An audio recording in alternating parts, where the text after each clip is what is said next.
अब देखिए सबसे फर्स्ट थ्योरम है आपके पास रोचीज थ्योरम, है ना। ये काफ़ी इंपॉर्टेंट है और इसके क्वेश्चन भी आपको देखने को मिलते ही होंगे। तो देखिए सबसे पहले रोचीज थ्योरम क्या कहती है, let f of z and g of z are analytic within. Okay, सबसे पहले मैं आपको बता दूं, जो आपके पास क्वेश्चन होगा ना वहाँ पे एक फंक्शन गिवन होगा, ये हमें खुद चूज करना होगा कि हम एफ जेड क्या लें एंड जी जेड वहाँ पे हम क्या लें, है ना। ये आपको डिसाइड करना है। तो उसके बाद कंडीशन क्या होनी चाहिए, किस टाइप से आप यहाँ पे चूज करोगे, क्या कंडीशन है एफ जेड और जी जेड के लिए। देखिए let f of z and g of z are analytic within and on a simple closed contour C. अब जो एफ जेड और जी जेड है वो आपको इस टाइप से चूज करने हैं कि वो दोनों आपके पास क्या हो, एनालिटिक होने चाहिए within and on a simple closed contour C such that. जो कंडीशन है देखिए क्या सेटिस्फाई करनी चाहिए, mod of f of z is less than equal to mod of g of z for all z on C. अब on सी की बात की है, ये काफ़ी इंपॉर्टेंट है, इसको ध्यान रखिएगा। अब ये जो कंडीशन है ना यहाँ पे, mod of f of z is less than equal to mod of g of z, ये आपकी कहाँ पे अप्लाई होनी चाहिए, for all z on C, C के ऊपर, है ना, एक टाइप से बाउंड्री पे, that is boundary. Okay, then f of z and f z plus g z has same number of zeros inside C. तो यहाँ पे एफ ऑफ जेड की और F z plus g Z यानी कि जो complete function आपका होगा उन दोनों की क्या होंगी, सेम नंबर ऑफ जीरोज होंगी इनसाइड सी। ओके, तो ये है आपके पास रोचीज थ्योरम। नेक्स्ट है आपके पास what is argument principle. Argument principle देखिए, लेट अब आप है ना यहाँ पे देखिए क्वेश्चन हाँ ना आपको कई बार इस टाइप से देखने को मिलता है ना, इस टाइप से, और वो पूछ लेता है कि इस इंटीग्रेशन को सोल्व कीजिए क्या बनेगा। तो आर्ग्यूमेंट प्रिंसिपल काफ़ी यूजफुल होता है वहाँ पे। Let C be a simple closed contour lying entirely within a domain D. आपको वहाँ पे चेक करना है कि क्या ये सारी कंडीशन वहाँ पे सेटिस्फाई होती है जो आपके पास क्वेश्चन है ना। Suppose f is analytic in D except at a finite number of poles inside C। अब आपके पास जो f है वो आपका एनालिटिक होना चाहिए कहाँ पे, इन D, कुछ फाइनाइट नंबर ऑफ पोल्स को छोड़कर, है ना, inside C, and that f z is not equal to zero on C। अब C के ऊपर आपका जो फंक्शन है वो नॉन जीरो होना चाहिए। देन क्या होगा, 1/2 iota integration over C f dash z upon f z d z is equal to n minus p. ठीक है, अब यहाँ पे जो ये n है ये क्या है, number of zeros, and p is total number of poles. अब आपको है ना ये खुद चेक करना है कि इस टाइप का फंक्शन बन रहा है क्या, है ना। नीचे आपके पास f ऑफ z होगा, ऊपर क्या होगा, उसका डिफ्रेंशिएशन होगा, है ना। तो वहाँ पे आपको क्या अप्लाई करना है, आर्ग्यूमेंट प्रिंसिपल। तो आप इजिली वहाँ पे इंटीग्रल जो है वो सोल्व कर सकते हो, है ना। तो ये हो गया argument principle. And next is Schwarz lemma. अब श्वार्ट्ज लेमा भी काफ़ी इंपॉर्टेंट होता है। देखिए let f of z be analytic in mod of z less than 1 such that. Okay, ये आपके पास क्या है, ओपन यूनिट डिस्क। देखिए श्वार्ट्ज लेमा क्या है, let f of z be analytic in mod z less than 1 such that f of 0 is equal to 0 and mode of f of z is less than equal to 1 for all z in mode z less than 1। then क्या होगी condition, first is mod of f of z is less than equal to mode of z होगा, ठीक है, for all z in open unit disk। Okay, and second is mod of f dash 0 is always less than equal to 1। ठीक है, तो अगर आपके पास ये conditions हैं देन आप यहाँ पे फर्स्ट और सेकेंड कंडीशन चेक कर सकते हैं, है ना। अब उसके बाद है जनरल वर्जन। जनरल वर्जन क्या है, जनरल वर्जन, अब यहाँ पे तो देखिए इसने क्या किया, m की वैल्यू पुट कर दी, r की वैल्यू पुट कर दी, है ना। अब जनरल वर्जन देखिए क्या है यहाँ पे इसका, let f of z be analytic in z minus a is less than r। अब यहाँ पे r आपको क्या दे दिया, 1 दे दिया, और a यहाँ पे क्या दे दिया, सेंटर यहाँ पे 0 दे दिया, यानी कि ओपन यूनिट डिस्क यहाँ पे इसने रख दी। बट जब हम जनरल वर्जन की बात करेंगे तो यहाँ पे क्या होगा, centre is a and radius is r such that f of z has 0 of order n. Okay, f z has 0 of order n at z is equal to a and mod of f of z is less than equal to m. अब यहाँ पे m की value इसने क्या दी, 1। Okay, for all z in z minus a less than r. अब यहाँ पे क्या है, for all z in mod z less than 1। ठीक है, क्योंकि यहाँ पे a 0 है, r 1 है ना। सॉरी, देन क्या है condition, mod of f of z is less than equal to m into mod of z minus a raise to the power n divided by r raise to the power n। ठीक है, अगर आप यहाँ पे यही conditions put करके देखो ना, यहाँ पे यहाँ पे देखिए ए आपके पास यहाँ क्या है 0 है, एम आपके पास क्या है 1 है, आर आपके पास क्या है 1 है। तो यहाँ से mod of f of z आपके पास क्या आ जाएगा less than equal to 1 into mod of z minus 0 raise to the power n क्या है 1, क्योंकि आपके पास जो ऑर्डर है वो 1 है 0 का, r raise to the power n यानी कि 1 रेज टू द पावर 1। तो ये आपके पास क्या आ जाएगा इज मोड ऑफ जेड है ना, और यही है आपके पास है ना। अब सेकंड कंडीशन भी आप ऐसे ही चेक कर सकते हो। यहाँ पे देखिए क्या है mod of f raise to the power n at 0 is less than equal to, अब यहाँ पे ए पे है ना, less than equal to m into n factorial upon r raise to the power n. तो ये आपका जनरल वर्जन। अब हम बात करें श्वार्ज़-पिक लेमा की। श्वार्ज़-पिक लेमा इस पे है ना काफ़ी क्वेश्चन आते हैं, अब इसको ध्यान से देखिएगा। Let f be analytic in D, और डी आपके पास क्या है यहाँ पे for all z such that mod z less than 1, such that mode of f of z is less than equal to 1 for all z in D, then first is mode of f dash z आपके पास क्या होगा mode of f dash z is less than equal to 1 minus mode of f z square upon 1 minus mode of z square for all z in D, okay। and second is mode of f of z minus f of a upon 1 minus f of z into f of a less than equal to mod of z minus a upon 1 minus A bar, और okay यहाँ पे f of ए पे बार है ना, और यहाँ पे क्या आएगा 1 minus A bar into Z, and A और जेड जो है वो आपके कहाँ से हैं डी से। And third is mod of f of z is less than equal to mod of f of 0, यहाँ पे आपके पास क्या होगी एफ ऑफ 0 की वैल्यू गिवन होगी है ना, और हमें इससे पूछ लेगा कि किसी पॉइंट पे हमें मान लीजिए एफ ऑफ 1/2 पे ही फाइंड आउट करना है, देन आप जेड की जगह पे 1/2 रखिए, एफ ऑफ 0 की वैल्यू आपके पास होगी तो आप ऐसे फाइंड आउट कर सकते हैं। क्या आएगा mod of f of z is less than equal to mod of f of 0 plus mod of z divided by 1 plus mod of f of 0 into mod of z for all z in D, okay. तो ये था आपका Schwartz-pick lemma, ये 3 properties है और question आपको मिलते हैं वहाँ पे है ना। Next is maximum modulus principle. एक आपके पास होता है मैक्सिमम मॉडुलस प्रिंसिपल, एक आपके पास होता है मिनिमम मॉडुलस प्रिंसिपल। अब यहाँ पे क्या कहा है इसने, suppose a function F is analytic and non constant with in and on the boundary of A domain D. यहाँ पे क्या है कंडीशन, फंक्शन आपके पास एनालिटिक है नॉन कॉन्स्टेंट है, ठीक है। फंक्शन कैसा है, F is analytic and function is non-constant within and on the boundary of a domain D, then mod of f of z attains its maximum modulus on the boundary of D। अगर ये condition satisfy होती है then उसकी जो maximum value है वो कहाँ पे आपको मिलेगी, बाउंड्री ऑफ D पर है ना। उसके बाद है मिनिमम मॉडुलस। मिनिमम मॉडुलस की क्या है condition, suppose function is analytic, ठीक है ये मैक्सिमम में भी था, and non constant, okay. And extra condition यहाँ पे क्या ऐड हुई है, नॉन जीरो, ओके। मिनिमम में याद रखिएगा फंक्शन आपके पास क्या होना चाहिए, non zero within and on a domain, then mod of f of z attains its minimum on the boundary of D, okay. तो यहाँ पे जो मिनिमम है उसमें एक कंडीशन एक्स्ट्रा ऐड हुई है, क्या, नॉन जीरो, ठीक है।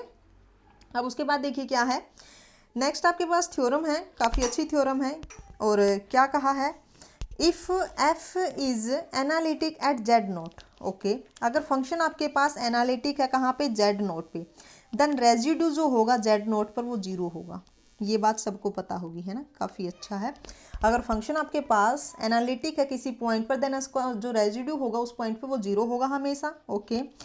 नेक्स्ट है आपके पास if f has a removable singularity at z naught, then उसका जो रेजिड्यू होगा उस पॉइंट पे वो भी क्या हो जाएगा, 0। याद रखिएगा अगर किसी भी फंक्शन के पास रिमूवेबल सिंगुलैरिटी है किसी पॉइंट पे, देन उस पॉइंट पे आपका जो रेजिड्यू होगा वो 0 हो जाएगा, ओके। नेक्स्ट है आपके पास if f has an isolated singularity at z naught and if f is even in z minus z naught, then residue क्या होगा आपका जेड नोट पे, 0 हो जाएगा। अब इवन आपको पता होगा क्या होता है, f of z minus z naught is equal to f of minus z naught, ठीक है। ये काफ़ी अच्छी थ्योरम है। नेक्स्ट आपके पास residue at a simple pole. हम कैसे फाइंड आउट करते हैं, अगर आपके पास सिंपल पोल है रेजिड्यू कैसे फाइंड आउट करेंगे, तो देखिए if f has simple pole at z is equal to z naught, then residue at z naught is equal to limit z tend to z naught z minus z naught into f of z, ठीक है। तो ये आपका formula हो जाता है simple पोल पे residue find out करने का है ना। अब उसके बाद है, अगर आपके पास पोल ऑर्डर n का है, अब ये तो था सिंपल पोल के लिए, बट अगर आपके पास पोल जो है वो ऑर्डर n का है तो कैसे फाइंड आउट करेंगे हम? Residue at pole of order n, उसके लिए फॉर्मूला है आपके पास 1/n-1 factorial limit z minus z naught d raise to the power n-1, ये है ना, डिफ्रेंशिएशन है n-1 टाइम, है ना, विद रिस्पेक्ट टू z। ये क्या हो जाएगा? z minus z naught raise to the power n into f of z। ठीक है, तो ऐसे हम यहाँ पे ऑर्डर n का अगर पोल है तो तब भी हम रेजिड्यू फाइंड आउट कर सकते हैं इसलिए, है ना। आप इसको ऐसे याद रख सकते हो। यहाँ पे क्या है? 1/n-1 फैक्टोरियल, और डिफ्रेंशिएशन जो है वो भी अप टू n-1 टाइम्स है। अब पोल का जो ऑर्डर है वो कितना है? n है। ठीक है, नेक्स्ट देखिए क्या है, थ्योरम है, काफ़ी अच्छी थ्योरम है। Suppose a function f can be written as a quotient. Okay, आपके पास एक फंक्शन है ना, आपके पास क्या है? एक फंक्शन है, और देखिए suppose a function f can be written as, अगर आप उसको एक कोशेंट फॉर्म में लिख सकते हैं, f of z is equal to g z upon h z, where g and h are analytic at z naught. अब यहाँ पे जो जी और एच है वो क्या है? एनालिटिक है जेड नोट पे। And if g of z naught is non zero and if the function f has a zero of order 1। ठीक है, अब यहाँ पे इसने क्या कहा कि जी ऑफ जेड नोट है ना, वो मान लीजिए आपके पास नॉन जीरो है, and H of z naught क्या है? एच के पास क्या है? एक जीरो है ऑर्डर 1 की। ठीक है, then f has a simple pole at z is equal to z naught, and residue क्या होगा एफ ऑफ जेड का जेड नोट पे? G z naught upon h derivative z naught. अब ये काफ़ी अच्छा है ना, अगर आप किसी भी फंक्शन को एक क्वोशिएंट फॉर्म में लिख सकते हो और g at z naught non zero है, एच के पास एक सिंपल जीरो है एट जेड नोट पे, तो क्या होगा? एफ ऑफ जेड के पास सिंपल पोल हो जाएगा एट जेड नोट पे, and residue of f z at z naught क्या होगा? Is equal to g of z naught upon h derivative z naught. ठीक है, नेक्स्ट है आपके पास Cauchy residue theorem. Cauchy residue theorem क्या कहती है? If D is a simple connected domain and C is a simple closed contour lying entirely within D, if a function f is analytic within and on C except at a finite number of isolated singularities like a z naught, z1, z2, z3 up to zn within C, then क्या होगा? Integration f of z d z is equal to 2 pi iota and summation of all residue, sum of all residues, है ना, eight z1, z2 up to zk, है ना। तो यहाँ पे हम क्या कर देंगे? हर एक सिंगुलैरिटी पे हम इसका रेजिड्यू फाइंड आउट करके उन सबका सम कर देंगे एंड 2 पाई आयोटा से मल्टीप्लाई। ठीक है, नेक्स्ट है, अगर हमें इन्फिनिटी पर रेजिड्यू फाइंड आउट करना हो तो क्या होगा? Let f be an analytic in deleted neighbourhood. Okay, आपके पास जो फंक्शन है, function is analytic in deleted neighbourhood of the point at infinity, then residue of f of z at infinity क्या होगा? Is equal to 1/2 pi iota integration over C f of z d z. ठीक है, and next, अब ये काफ़ी अच्छे result है यहाँ पे 4-5, वो देख लीजिए। रेजिड्यू जो होगा एट इन्फिनिटी पर कैसे फाइंड आउट करते हैं? Is equal to minus residue into 1/z² f of 1/z at 0। ठीक है, हम यहाँ पे रेजिड्यू फाइंड आउट कर लेंगे किसका?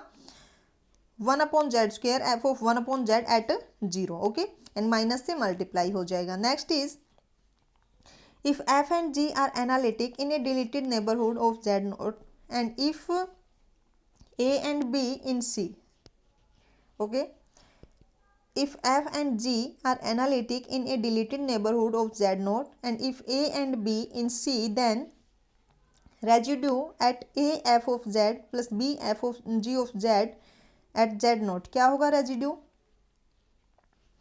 a into residue of f of z at z naught plus b into residue of g of z at z naught. Okay, next is if f of z has a isolated singularity at a belongs to c within non-zero residue at z is equal to a, then the residue of f of z and z minus a into f dash z at z is equal to a are 0। तो ये दोनों क्या हो जाएंगे? 0। ठीक है, if f has an isolated singularity at a and c is non-zero complex number, then f of z has an isolated singularity at a by c and residue of f of z at a by c is equal to 1 by c into residue of f of z at a. ठीक है. Next is, if f is analytic at infinity and has a zero of order n is greater than equal to 2 at infinity, then residue at infinity is always 0. Okay. If f is analytic at infinity and has a simple 0 at infinity, then residue at infinity is equal to minus limit z tend to infinity z into fz. And next is, if f has a pole of order n at infinity, then residue of ffz at infinity is equal to limit z tend to infinity minus 1 raised to the power n, because pole of order n minus 1 raised to the power n by n plus 1 factorial z raised to the power n plus 2 f raised to the power n plus 1 into z. Okay. Sorry. Next is, let pz and qz be polynomial with no common zeros. ठीक है, इनके पास common zeros नहीं है. And with degree m and n. p of z की degree क्या है? m. q of z की degree क्या है? n respectively. If f of z is equal to pz upon qz, then f has a removable singularity at infinity if n is greater than equal to m, then f के पास क्या होगी? Removable singularity होगी infinity के पास, infinity पे, है ना.